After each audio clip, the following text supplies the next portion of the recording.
حضور خواجہ غریب نواز رحمۃ اللہ تعالی علیہ نے سرزمین ہند میں بہت محنتیں کی، بڑی مشقتیں کی۔ ایک بادشاہ اس زمانے میں رہا کرتا تھا، رائے بطوطہ نام کا۔ یہ بڑا بدبخت ظالم بادشاہ تھا، اور یہ اتنا طاقتور تھا کہ اس کو اپنے آپ پر یقین تھا کہ مجھے کوئی نہیں ہرا سکتا ہے، اگر کوئی ہرائے گا تو وہ خواجہ معین الدین چشتی حسن زندگی کی ذات ہے۔ اس کو پتا تھا مجھے کوئی نہیں ہرا سکتا ہے، اور اگر کوئی ہرائے گا تو خواجہ کی ذات ہے، وہی مجھے ہرا سکتے ہیں۔ تو یہ اندر ہی اندر جلتا تھا، اور اندر ہی اندر لوگوں کو بھیجتا تھا، جاؤ جیسے بھی انہیں قتل کر دو، انہیں شہید کر دو۔ تو اس نے جو ہے ساجد دیو کو بھیجا، وہ کہا تمہارے پاس بڑے جادو ہیں اور تمہارے پاس بہت طاقت ہے، تم جاؤ جیسے بھی جاؤ،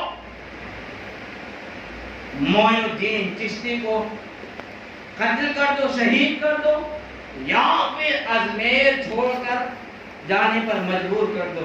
وہ ساجد دیو جو ہے آپ کی بارگاہ میں آیا، اور اپنی طاقتوں کے ذریعے، اپنے قوتوں کے ذریعے، اپنے جادوؤں کے ذریعے وہ کوششیں کرتا رہا کہ آپ یہاں سے چلے جائیں۔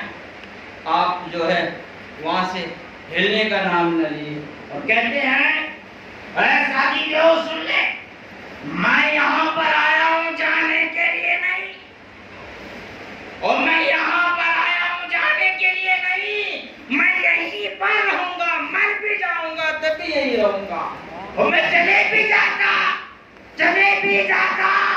لیکن میں نہیں جاؤں گا، کیوں؟ کیونکہ مجھ کو میرے آقا نے بھیجا ہے، میں نہیں جا سکتا، میں جا بھی نہیں سکتا، اور کبھی سوچ بھی لوں کہ جاؤں تو بھی نہیں جا سکتا، کیونکہ مجھ کو میرے آقا نے بھیجا ہے، میں نہیں جا سکتا۔ ساجد دیو کہتا ہے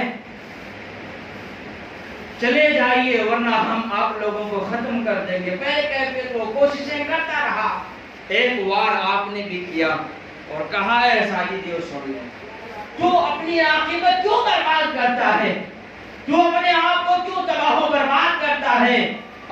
کلمہ پڑھ لے، کلمہ پڑھ لے، جس طرح سے ان لوگوں کے دل کے ارمان پورے ہو گئے، تیرے بھی دل کی خواہش پوری ہو جائے گی، تو کلمہ پڑھ لے۔ وہ کہتا ہے میں تو دیو ہوں، لوگ میرا پوجا کرتے ہیں، میں لوگوں کی حاجتیں کو پورا کرتا ہوں، مجھے کس چیز کی حاجت ہے، میری کون سی خواہش ہے؟ کہا تیری خواہش ہے، آپ نے فرمایا تیری خواہش ہے، اور تو کلمہ پڑھ لے، تیری وہ خواہش پوری ہو جائے گی۔ وہ بار بار نکارتا رہا، کہا نہیں میری کوئی خواہش نہیں ہے۔ آپ نے کہا تو جاننا چاہتا ہے؟ کہا ہاں میں جاننا چاہتا ہوں۔ کہا تو سن لے، رات کی تاریکی میں جب تو اپنے حجرے میں جاتا ہے تو تیرے حجرے میں ایک مورتی رکھی ہوئی ہے جو بےحد حسین و جمیل ہے، اور تو اس مورتی کے حسن پر عاشق ہو چکا ہے۔ رات کی تاریکی میں تو اس مورتی کے پیروں کو پکڑ کر روتا گڑگڑاتا ہے اور کہتا ہے اے مورتی بول، تو بولتی کیوں نہیں ہے؟ مجھ سے بات کر، تو بات کرتی کیوں نہیں ہے؟ اس طرح سے تو کہتا رہتا ہے۔ خواجہ معین الدین نے کہا اے ساجد دیو سن لے، اگر تو کلمہ پڑھ لے گا تو تیری یہ خواہش پوری ہو جائے گی، تیری یہ خواہش پوری ہو جائے گی۔ ساجد دیو کہتا ہے تو بہت اچھی بات ہے، وہ فوراً کلمہ پڑھ کر مسلمان ہوا۔ وہ بھی کہتا ہے چلو پھر میرے حجرے میں۔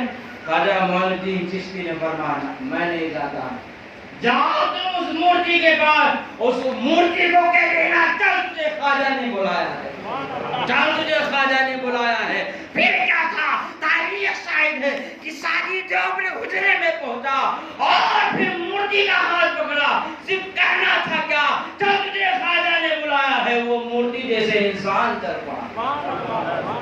میرے عزیزوں، تو خواجہ غریب نواز رحمت اللہ تعالی علیہ کی یہ کرامت جب لوگوں نے دیکھا تو بہت ہی کثیر تعداد میں لوگ مسلمان ہوئے، آپ کے ہاتھوں پہ کلمہ پڑھ کر مسلمان ہو گئے۔ یاد رکھیں پیارے،